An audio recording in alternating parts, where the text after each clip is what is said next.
माननीय संजय सिंह। सर, प्रश्न मेरा यही था कि जब जीडीपी को आप देखेंगे तो जीडीपी के हिसाब से 3 वर्षों से लगातार उनका प्रश्न यही था कि जीडीपी का कितना हिस्सा आप एजुकेशन सेक्टर में दे रहे हैं। आपका सवाल 0.4%, 0.4%, 0.4%। तो क्या सरकार की इसको आगे बढ़ाने की योजना है? नंबर एक। और दूसरा, माननीय मंत्री जी, एक ही सवाल माननीय सर, एक व्यक्तिगत अनुरोध है उनसे। वो आप अलग से व्यक्तिगत अनुरोध ये है सर कि Orissa school of mining engineering Keonjhar वो आपके राज्य का स्कूल है। किस सरकार ने क्या किया नहीं किया, मेरा आपसे विनम्र अनुरोध है उस कॉलेज के बारे में थोड़ा ध्यान दीजिए। वहां से मैंने भी पढ़ाई की है। आप उस राज्य से आते हैं, मेरा एक व्यक्तिगत अनुरोध है आपका व्यक्तिगत आग्रह माननीय मंत्री जी अलग से देखेंगे, उनके सवाल का जवाब आप।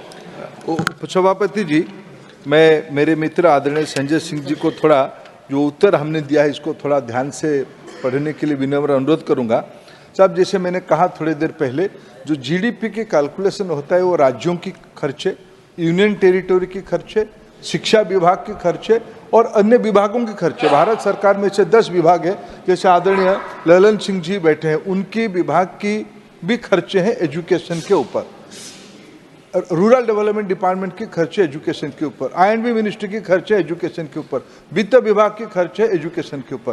ये सब मिला के एजुकेशन मिनिस्ट्री की हिस्से में 0.4 है। लेकिन भारत सरकार के अन्य विभाग और राज्यों की विभाग मिला के जीडीपी की कैलकुलेशन होता है, जिसके बाद मैंने कहा कि ये कैलकुलेशन 21-22 में ये 4.12 है। जो एक बजट एनालिसिस होता है वो पिछले 2 साल छोड़ के 3 साल पहले का एनालिसिस होता है। मेरे ख्याल से जो संख्या आगे आएगा ये और बढ़ेगा। बाकी रहा जिनमें मैं जानता हूँ उनकी संवेदनशीलता क्योंझर माइनिंग स्कूल के ऊपर, ये इस बीच में इंजीनियरिंग कॉलेज हो गया है, वहाँ एक यूनिवर्सिटी भी आ गया है। निश्चित रूप में मैं उड़ीसा के माननीय मुख्यमंत्री जी को संजय सिंह जी की इस भावना को अवगत कराऊंगा। धन्यवाद माननीय।